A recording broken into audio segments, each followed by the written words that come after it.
The house was of red brick, large and square, with a green slate roof whose wide overhang gave the building an appearance of being too squat for its 2 stories, and it stood on a grassy hill well away from the country road upon which it turned its back to look down on the McCollamy River. The Ford that I had hired to bring me out from Knownburg carried me into the grounds through a high steel-meshed gate, followed the circling gravel drive, and set me down within a foot of the screened porch that ran all the way around the house's first floor.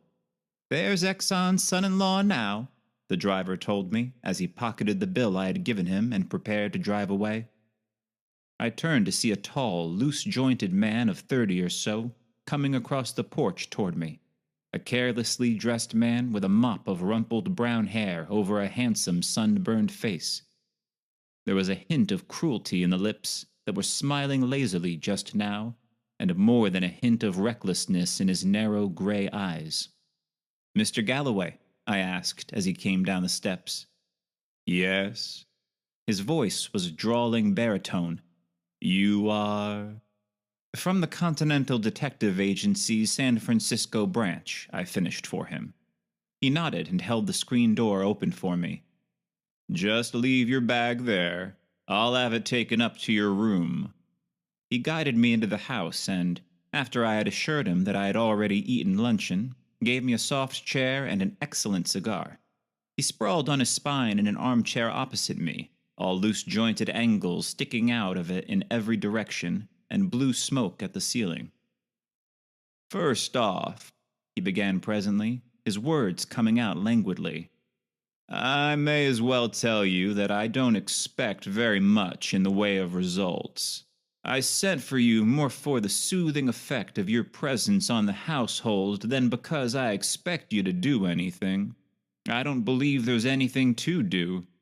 However, I'm not a detective. I may be wrong. You may find out all sorts of more or less important things. If you do, fine, but I don't insist upon it." I didn't say anything, though this beginning wasn't much to my taste. He smoked in silence for a moment and then went on. "My father-in-law, Talbert Exon, is a man of 57 and ordinarily a tough, hard, active, and fiery old devil. But just now he's recovering from a rather serious attack of pneumonia, which has taken most of the starch out of him. He hasn't been able to leave his bed yet, and Dr. Wrench hopes to keep him on his back for at least another week. The old man has a room on the 2nd floor, the front right-hand corner room, just over where we are sitting. His nurse, Miss Kaywood, occupies the next room, and there is a connecting door between. My room is the other front one, just across the hall from the old man's, and my wife's bedroom is next to mine, across the hall from the nurse's. I'll show you around later. I just want to make the situation clear. Last night, or rather this morning, at about 1:30, somebody shot at Exon while he was sleeping, and missed. The bullet went into the frame of the door that leads to the nurse's room, about 6 inches above his body as he lay in bed. The course the bullet took in the woodwork would indicate that it had been fired from one of the windows, either through it or from just inside. Exon woke up, of course, but he saw nobody. The rest of us, my wife, Miss Kaywood, the Figs, and myself, were also awakened by the shot. We all rushed into his room, and we saw nothing either. There's no doubt that whoever fired it left by the window. Otherwise, some of us would have seen him. We came from every other direction. However, we found nobody on the grounds, and no traces of anybody." "Who are the Figs? And who else is there on the place besides you and your wife, Mr. Exon and his nurse?" "The Figs are Adam and Emma. She's the housekeeper, and he's a sort of handyman about the place. Their room is in the extreme rear on the 2nd floor. Besides them, there's Gong Lim, the cook, who sleeps in a little room near the kitchen, and the 3 farmhands. Joe Natera and Felipe Fidelia are Italians and have been here for more than 2 years. Jesus Mesa, a Mexican, has been here a year or longer. The farmhands sleep in a little house near the barns. I think, if my opinion is of any value, that none of these people had anything to do with the shooting. Did you dig the bullet out of the door frame? Yes, Shand, the deputy sheriff at Knownburg, dug it out. He says it's a .38 caliber bullet. Any guns of that caliber in the house? No. A .22 and my .44, which I keep in the car, are the only pistols on the place. Then there are 2 shotguns and a .30-30 rifle. Shand made a thorough search and found nothing else in the way of firearms. What does Mr. Exon say? Not much of anything, except that if we'll put a gun in bed with him, he'll manage to take care of himself without bothering any policemen or detectives. I don't know whether he knows who shot at him or not. He's a close-mouthed old devil. From what I know of him, I imagine there are quite a few men who would think themselves justified in killing him. He was, I understand, far from being a lily in his youth, or in his mature years either, for that matter. Anything definite you know, or are you guessing? Galloway grinned at me, a mocking grin that I was to see often before I was through with this Exon affair. Both, he drawled. I know that his life has been rather more than sprinkled with swindled partners and betrayed friends, and that he saved himself from prison at least once by turning state's evidence and sending his associates there. And I know that his wife died under rather peculiar circumstances while heavily insured, and that he was for some time held on suspicion of having murdered her, but was finally released because of a lack of evidence against him. Those, I understand, are fair samples of the old boy's normal behavior, so there may be any number of people gunning for him. Suppose you give me a list of all the names you know of enemies he's made, and I'll have them checked up. The names I could give you would be only a few of many, and it might take you months to check up those few. It isn't my intention to go to all that trouble and expense. As I told you, I'm not insisting upon results. My wife is very nervous, and for some peculiar reason she seems to like the old man. So to soothe her, I agreed to employ a private detective when she asked me to. My idea is that you hang around for a couple of days until things quiet down and she feels safe again. Meanwhile, if you should stumble upon anything, go to it. If you don't, well and good. My face must have shown something of what I was thinking, for his eyes twinkled and he chuckled. Don't, please, he drawled. Get the idea that you aren't to find my father-in-law's would-be assassin if you wish to. You're to have a free hand. Go as far as you like, except that I want you to be around this place as much as possible, so my wife will see you and feel that we're being adequately protected. Beyond that, I don't care what you do. You can apprehend criminals by the carload. As you may have gathered by now, I'm not exactly in love with my wife's father, and he's no more fond of me. To be frank, if hating weren't such an effort, I think I should hate the old devil. But if you want to, and can, catch the man who shot at him, I'd be glad to have you do it. But, all right, I said. I don't like this job much, but since I'm up here, I'll take it on. But remember, I'm trying all the time. Sincerity and earnestness. He showed his teeth in a sardonic smile as we got to our feet. Are very praiseworthy traits. So I hear, I growled shortly. Now let's take a look at Mr. Exon's room. Galloway's wife and the nurse were with the invalid, but I examined the room before I asked the occupants any questions.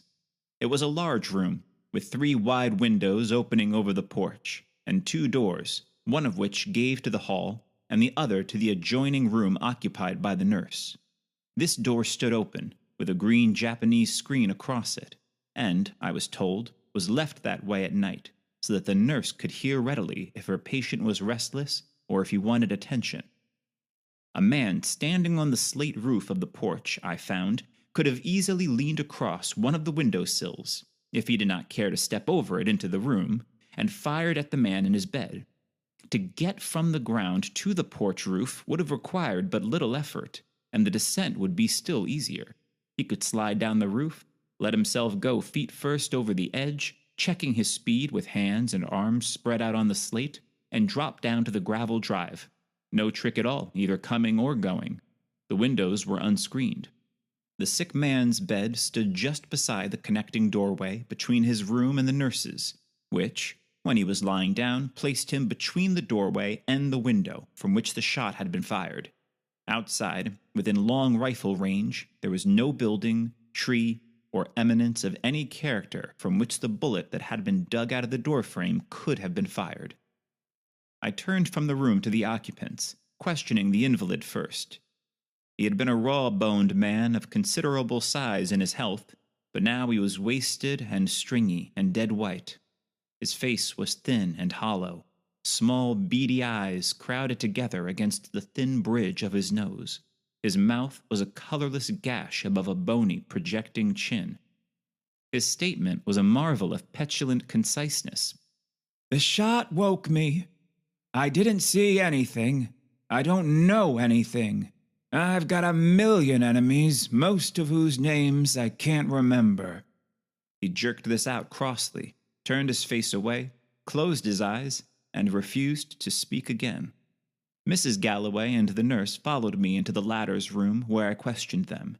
They were of as opposite types as you could find anywhere, and between them there was a certain coolness, an unmistakable hostility, which I was able to account for later in the day. Mrs. Galloway was perhaps 5 years older than her husband, dark, strikingly beautiful in a statuesque way, with a worried look in her dark eyes that was particularly noticeable when those eyes rested on her husband. There was no doubt that she was very much in love with him, and the anxiety that showed in her eyes at times, the pains she took to please him in each slight thing during my stay at the Exon house, convinced me that she struggled always with the fear that she was about to lose him. Mrs. Galloway could add nothing to what her husband had told me. She had been awakened by the shot, had run to her father's room, had seen nothing, knew nothing, suspected nothing. The nurse, Barbara Kaywood was her name, told the same story in almost the same words. She had jumped out of bed when awakened by the shot, pushed the screen away from the connecting doorway, and rushed into her patient's room. She was the first one to arrive there, and she had seen nothing but the old man sitting up in bed, shaking his feeble fists at the window. This Barbara Kaywood was a girl of 21 or 2, and just the sort that a man would pick to help him get well. A girl of little under the average height, with an erect figure wherein slimness and roundness got an even break under the stiff white of her uniform, with soft golden hair above a face that was certainly made to be looked at, but she was businesslike and had an air of efficiency for all her prettiness. From the nurse's room, Galloway led me to the kitchen, where I questioned the Chinese cook. Gong Lim was a sad-faced Oriental whose ever-present smile somehow made him look more gloomy than ever, and he bowed and smiled and yes-yesed me from start to finish, and told me nothing. Adam and Emma Figg, thin and stout respectively, and both rheumatic, entertained a wide variety of suspicions directed at the cook and the farmhands individually and collectively, flitting momentarily from one to the other. They had nothing upon which to base these suspicions, however, except their firm belief that nearly all crimes of violence were committed by foreigners. The farmhands, 2 smiling, middle-aged, and heavily mustached Italians, and a soft-eyed Mexican youth, I found in one of the fields. I talked to them for nearly 2 hours, and I left with a reasonable amount of assurance that none of the 3 had had any part in the shooting. Dr. Wrench had just come down from a visit to his patient when Galloway and I returned from the fields. He was a little, wizened old man with mild manners and eyes, and a wonderful growth of hair on head, brows, cheeks, lips, chin, and nostrils. The excitement, he said, had retarded Exon's recovery somewhat, but he did not think the setback would be serious. The invalid's temperature had gone up a little, but he seemed to be improving now.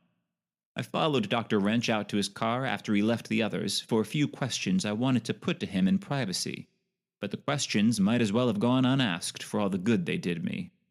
He could tell me nothing of any value. The nurse, Barbara Kaywood, had been secured, he said, from San Francisco through the usual channels, which made it seem unlikely that she had worked her way into the Exon house for any hidden purpose which might have some connection with the attempt upon Exon's life. Returning from my talk with the doctor, I came upon Hilary Galloway and the nurse in the hall near the foot of the stairs. His arm was resting lightly across her shoulders, and he was smiling down at her. Just as I came through the door, she twisted away so that her arm slid off, laughed elfishly up into his face, and went on up the stairs. I didn't know whether she had seen me approaching before she eluded the encircling arm or not, nor did I know how long the arm had been there, and both of those questions would make a difference in how their positions were to be construed. Hilary Galloway was certainly not a man to allow a girl as pretty as the nurse to lack attention, and he was just as certainly attractive enough in himself to make his advances not too unflattering. Nor did Barbara Kaywood impress me as being a girl who would dislike his admiration. But at that, it was more than likely that there was nothing very serious between them, nothing more than a playful sort of flirtation. But no matter what this situation might be in that quarter, it didn't have any direct bearing upon the shooting, none that I could see anyway. But I understood now the strained relations between the nurse and Galloway's wife. Galloway was grinning quizzically at me while I was chasing these thoughts around in my head. "Nobody's safe with a detective around," he complained. I grinned back at him. That was the only sort of answer you could give this bird. After dinner, Galloway drove me to Knownburg in his roadster and set me down on the doorstep of the deputy sheriff's house. He offered to drive me back to the Exon house when I had finished my investigations in town, but I didn't know how long those investigations would take, so I told him I would hire a car when I was ready to return. Shand, the deputy sheriff, was a big, slow-spoken, slow-thinking, blond man of 30 or so, just the type best fitted for a deputy sheriff job in a San Joaquin County town. "I went out to Exon's as soon as Galloway called me up," he said. "About 4:30 in the morning, I reckon it was, when I got there. I didn't find nothing. There weren't no marks on the porch roof, but that don't mean nothing. I tried climbing up and down it myself, and I didn't leave no marks neither. The ground around the house is too firm for footprints to be followed. I found a few, but they didn't lead nowhere, and everybody had run all over the place before I got there, so I couldn't tell who they belonged to. Far as I can learn, there ain't been no suspicious characters in the neighborhood lately.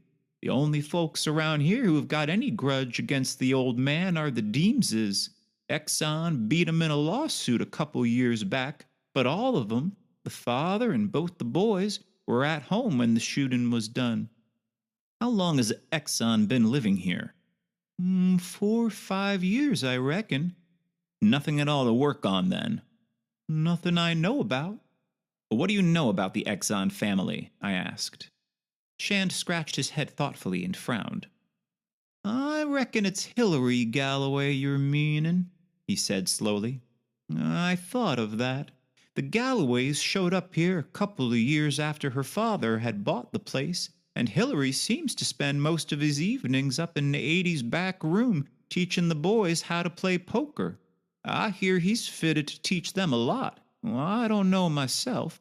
80 runs a quiet game, so I let him alone. But naturally, I don't never set in myself. Outside of being a card hound and drinking pretty heavy and making a lot of trips to the city where he's supposed to have a girl on the string, well, I don't know nothing much about Hilary. But it's no secret that him and the old man don't hit it off together very well.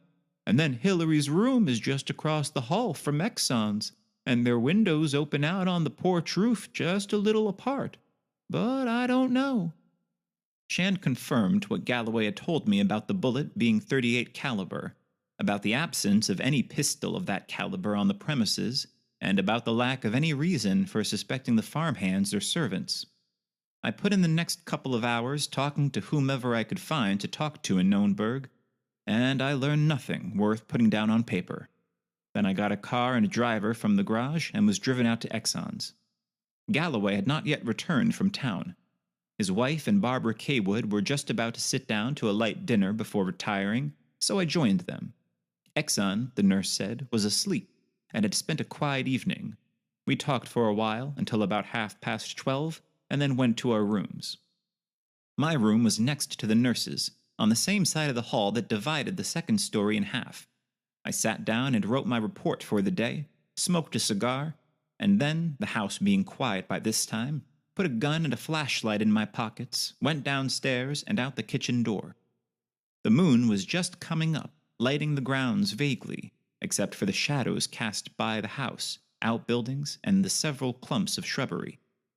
Keeping in these shadows as much as possible, I explored the grounds, finding everything as it should be. The lack of any evidence to the contrary pointed to last night's shot having been fired, either accidentally or in fright at some fancied move of Exon's, by a burglar who had been entering the sick man's room through a window. If that were so, then there wasn't one chance in 1,000 of anything happening tonight. But I felt restless and ill at ease nevertheless. Galloway's roadster was not in the garage. He had not returned from Knownburg. Beneath the farmhand's window, I paused until snores in 3 distinct keys told me that they were all safely abed. After an hour of this snooping around, I returned to the house. The luminous dial of my watch registered 2:35 as I stopped outside the Chinese cook's door to listen to his regular breathing. Upstairs, I paused at the door of the Figgs' room until my ear told me that they were sleeping. At Mrs. Galloway's door, I had to wait several minutes before she sighed and turned in bed.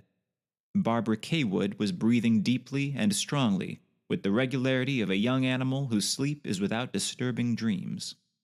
The invalid's breath came to me with the evenness of slumber and the rasping of the pneumonia convalescent. This listening tour completed, I returned to my room. Still feeling wide awake and restless, I pulled a chair up to a window and sat looking at the moonlight on the river which twisted just below the house so as to be visible from this side, smoking another cigar and turning things over in my mind, to no great advantage. Outside, there was no sound. Suddenly, down the hall, came the heavy explosion of a gun being fired indoors. I threw myself across the room and out into the hall. A woman's voice filled the house with its shriek, high, frenzied. Barbara Kaywood's door was unlocked when I reached it. I slammed it open.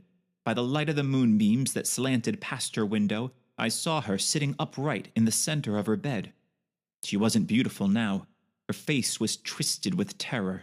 The scream was just dying in her throat. All this I got in the flash of time that it took me to put a running foot across her sill. Then another shot crashed out, in Exon's room. The girl's face jerked up, so abruptly that it seemed her neck must snap. She clutched both hands to her breast and fell face down among the bedclothes. I don't know whether I went through, over, or around the screen that stood in the connecting doorway. I was circling Exon's bed. He lay on the floor on his side, facing a window. I jumped over him, leaned out the window. In the yard that was bright now under the moon, nothing moved. There was no sound of flight. Presently, while my eyes still searched the surrounding country, the farmhands in their underwear came running barefooted from the direction of their quarters. I called down to them, stationing them at points of vantage. Meanwhile, behind me, Gong Lim and Adam Figg had put Exon back in his bed, while Mrs. Galloway and Emma Figg tried to check the blood that spurted from a hole in Barbara Kaywood's side. I sent Adam Figg to the telephone to wake the doctor and the deputy sheriff, and then I hurried down to the grounds. Stepping out of the door, I came face to face with Hilary Galloway, coming from the direction of the garage. His face was flushed, and his breath was eloquent of the refreshments that had accompanied the game in 80's back room, but his step was steady enough, and his smile was as lazy as ever. "What's the excitement?" he asked. "Same as last night. Meet anybody on the road, or see anybody leaving here?" "No." "All right. Get in that bus of yours and bum up the road in the other direction. Stop anybody you meet going away from here or who looks wrong. Got a gun?" He spun on his heel with nothing of indolence. "One in my car," he called as he broke into a run. The farmhands still at their posts, I combed the grounds from east to west and from north to south. I realized that I was spoiling my chance of finding footprints when it would be light enough to see them, but I was banking on the man I wanted still being close at hand. And then Shand had told me that the ground was unfavorable for tracing prints anyway. On the gravel drive in front of the house, I found the pistol from which the shots had been fired, a cheap .38 caliber revolver, slightly rusty, smelling freshly of burned powder, with 3 empty shells and 3 that had not been fired in it. Besides that, I found nothing. The murderer, from what I had seen of the hole in the girl's side, I called him that, had vanished. Shand and Dr. Wrench arrived together just as I was finishing my fruitless search. A little later, Hilary Galloway came back, empty-handed. Breakfast that morning was a melancholy meal, except to Hilary Galloway. He refrained from jesting openly about the night's excitement, but his eyes twinkled whenever they met mine, and I knew he thought it a tremendously good joke for the shooting to have taken place right under my nose. During his wife's presence at the table, however, he was almost grave, as if not to offend her. Mrs. Galloway left the table shortly, and Dr. Wrench joined us. He said that both of his patients were in as good shape as could be expected, and he thought both would recover. The bullet had barely grazed the girl's ribs and breastbone, going through the flesh and muscles of her chest, in on the right side and out again on the left. Except for the shock and the loss of blood, she wasn't in danger, although unconscious. Exon was sleeping, the doctor said, so Shand and I crept up into his room to examine it. The first bullet had gone into the doorframe, about 4 inches above the one that had been fired the night before. The second bullet had pierced the Japanese screen, and, after passing through the girl, had lodged in the plaster of the wall. We dug out both bullets. They were of .38 caliber. Both had apparently been fired from the vicinity of one of the windows, either just inside or just outside. Shand and I grilled the Chinese cook, the farm hands, and the figs unmercifully that day, but they came through it standing up. There was nothing to fix the shooting on any of them. And all day long that damned Hilary Galloway followed me from pillar to post, with a mocking glint in his eyes that said plainer than words, "I'm the logical suspect. Why don't you put me through your little 3rd degree?" But I grinned back and asked him nothing. Shand had to go to town that afternoon. He called me up on the telephone later and told me that Galloway had left Knownburg early enough that morning to have arrived home fully half an hour before the shooting, if he had driven at his usual fast pace. The day passed, too rapidly, and I found myself dreading the coming of night. 2 nights in succession Exon's life had been attempted, and now the 3rd night was coming. At dinner, Hilary Galloway announced that he was going to stay home this evening. Knownburg, he said, was tame in comparison, and he grinned at me. Dr. Wrench left after the meal, saying that he would return as soon as possible, but that he had 2 patients on the other side of town whom he must visit. Barbara Kaywood had returned to consciousness, but had been extremely hysterical, and the doctor had given her an opiate. She was asleep now. Exon was resting easily, except for a high temperature. I went up to Exon's room for a few minutes after the meal and tried him out with a gentle question or two, but he refused to answer them, and he was too sick for me to press him. He asked how the girl was.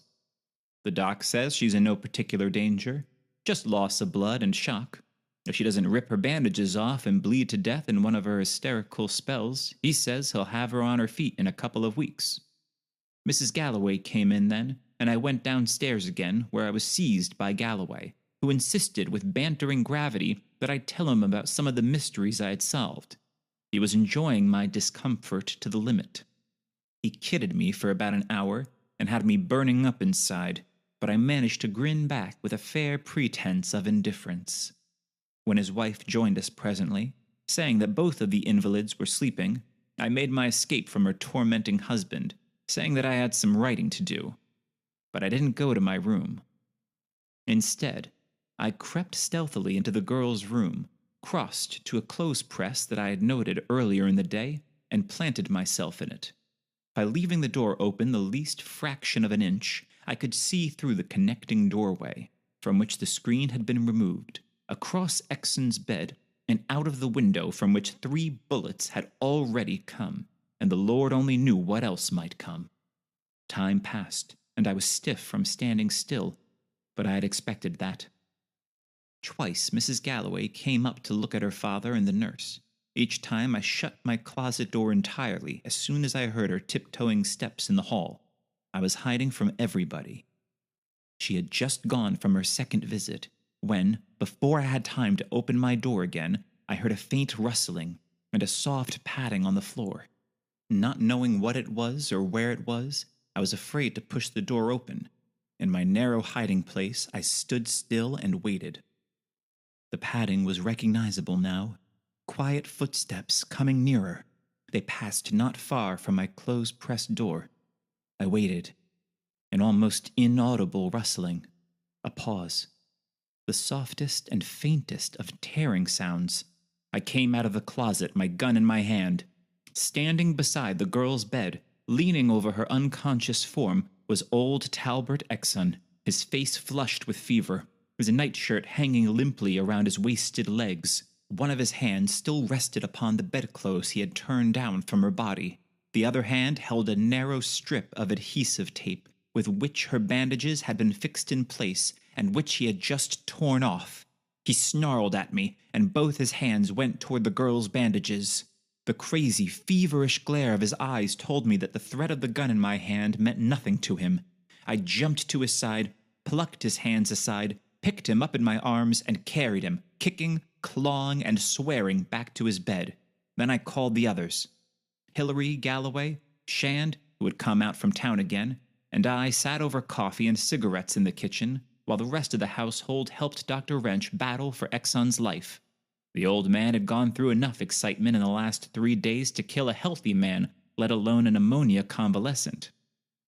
But why should the old devil want to kill her? Galloway asked me. Search me, I confessed, a little testily perhaps. I don't know why he wanted to kill her, but it's a cinch that he did. The gun was found just about where he could have thrown it when he heard me coming. I was in the girl's room when she was shot, and I got to Exon's window without wasting much time, and I saw nothing. You yourself, driving home from Knownburg and arriving here right after the shooting, didn't see anybody leave by the road, and I'll take an oath that nobody could have left in any other direction without either one of the farmhands or me seeing them. And then tonight, I told Exon that the girl would recover if she didn't tear off her bandages, which, well, true enough, gave him the idea that she had been trying to tear them off, and from that he built up a plan of tearing them off himself, knowing that she had been given an opiate, perhaps, and thinking that everybody would believe she had torn them off herself, and he was putting that plan into execution, had torn off one piece of tape when I stopped him. He shot her intentionally, and that's flat. Maybe I couldn't prove it in court without knowing why, but I know he did. But the doc says he'll hardly live to be tried. He killed himself trying to kill the girl. Maybe you're right, Galloway's mocking grin flashed at me. But you're a hell of a detective. Why didn't you suspect me? I did, I grinned back, but not enough. Why not? You may be making a mistake, he drawled. You know my room is just across the hall from his, and I could have left my window, crept across the porch, fired at him, and then run back to my room on that first night. And on the second night, when you were here, you ought to know that I left Knownburg in plenty of time to have come out here, parked my car down the road a bit, fired those 2 shots, crept around in the shadow of the house, run back to my car, and then come driving innocently up to the garage. You should know also that my reputation isn't any too good, that I'm supposed to be a bad egg, and you do know that I don't like the old man. And for a motive, there is the fact that my wife is Exon's only heir, I hope. He raised his eyebrows in burlesqued pain. That you don't think I have any moral scruples against a well-placed murder now and then. I laughed. I don't. Well, then? If Exon had been killed that first night, and I'd come up here, you'd be doing your joking behind bars long before this. And if he'd been killed the second night, even, I might have grabbed you. But I don't figure you as a man who'd bungle so easy a job, not twice, anyway. You wouldn't have missed, and then run away, leaving him alive. He shook my hand gravely. It is comforting to have one's few virtues appreciated. Before Talbert Exon died, he sent for me. He wanted to die, he said, with his curiosity appeased. And so we traded information.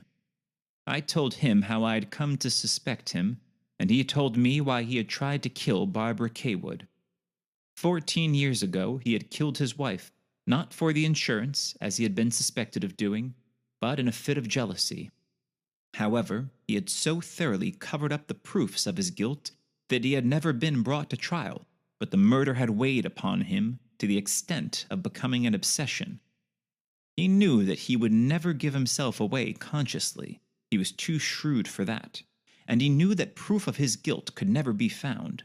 But there was always the chance that sometime, in delirium, in his sleep, or when drunk, he might tell enough to bring him to the gallows. He thought upon this angle too often, until it became a morbid fear that always hounded him.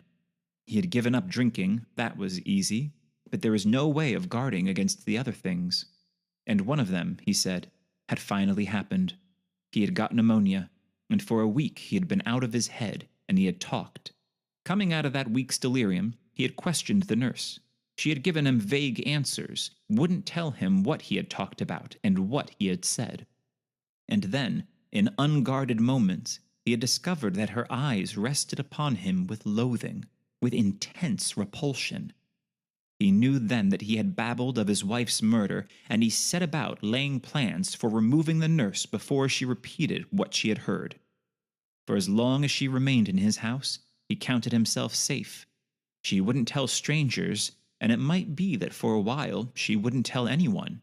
Professional ethics would keep her quiet, perhaps, but he could not let her leave his house with her knowledge of his secret. Daily, and in secret, he had tested his strength until he knew himself strong enough to walk about the room a little and to hold a revolver steady. His bed was fortunately placed for his purpose, directly in line with one of the windows, the connecting door, and the girl's bed, in an old bond box in his closet, and nobody but he had ever seen the things in that box, was a revolver that could not possibly be traced to him. On the first night he had taken the gun out, stepped back from his bed a little, and fired a bullet into the doorframe. Then he had jumped back into bed, concealing the gun under the blankets, where none thought to look for it, until he could return it to its box. That was all the preparation he had needed. He had established an attempted murder directed against himself, and he had shown that a bullet fired at him could easily go near and therefore through the connecting doorway. On the second night, he had waited until the house had seemed quiet. Then he had peeped through one of the cracks in the Japanese screen at the girl, whom he could see in the reflected light from the moon. He had found, though, that when he stepped far enough back from the screen for it to escape powder marks, he could not see the girl, not while she was lying down. So he had fired first into the doorframe, near the previous night's bullet, to awaken her. She had sat up in bed immediately, screaming, and he had shot her. He had intended firing another shot into her body to make sure of her death, but my approach had made that impossible, and had made concealment of the gun impossible. So with what strength he had left, he had thrown the revolver out of the window. He died that afternoon, and I returned to San Francisco. But that was not quite the end of the story. In the ordinary course of business, the agency's bookkeeping department sent Galloway a bill for my services. With the check that he sent by return mail, he enclosed a letter to me from which I quote a paragraph. I don't want to let you miss the cream of the whole affair. The lovely Kaywood, when she recovered, denied that Exon had talked of murder or any other crime during his delirium. The cause of the distaste with which she might have looked at him afterward, and the reason she would not tell him what he had said, was that his entire conversation during that week of delirium had consisted of an uninterrupted stream of obscenities and blasphemies, which seemed to have shocked the girl through and through.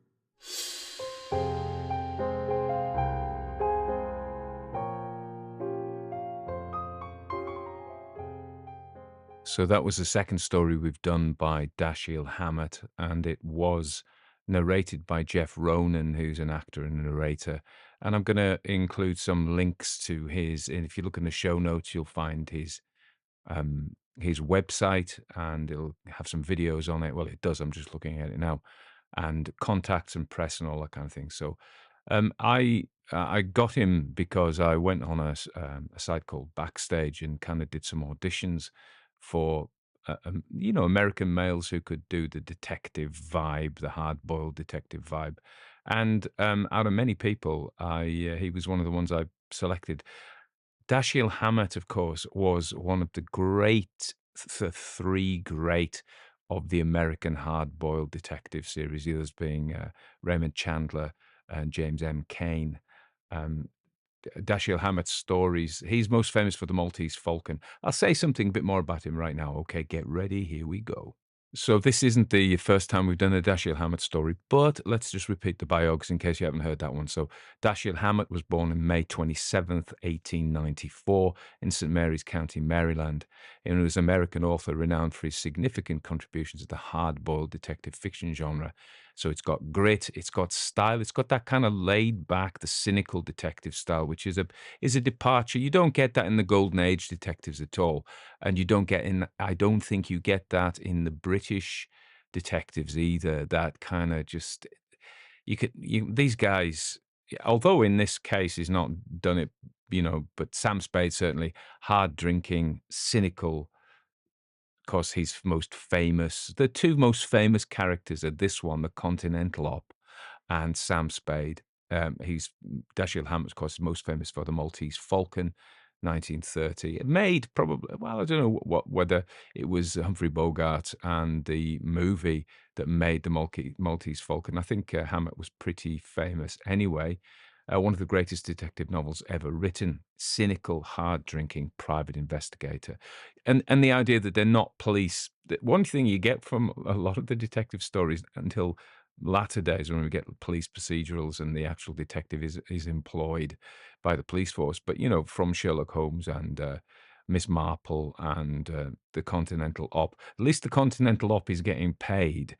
I always worry about those detectives. Are they so wealthy that I think that was maybe a thing in the Victorian times that a gentleman or a gentle lady didn't need to work. But these guys, Dashiell Hammett and the other hardboileds they're working men. They're doing it. They probably wouldn't do the job. Well, first of all, they wouldn't do the job if they didn't get paid initially, but they become so soaked in that they couldn't do anything else now, really, could they? And we know they're not gonna live to enjoy their pension, really, even though it's not said. These kind of people don't. Funnily enough, I, in my time, have worked with the police. I've never been a police officer, but I've worked a lot with the police through the mental health side of things.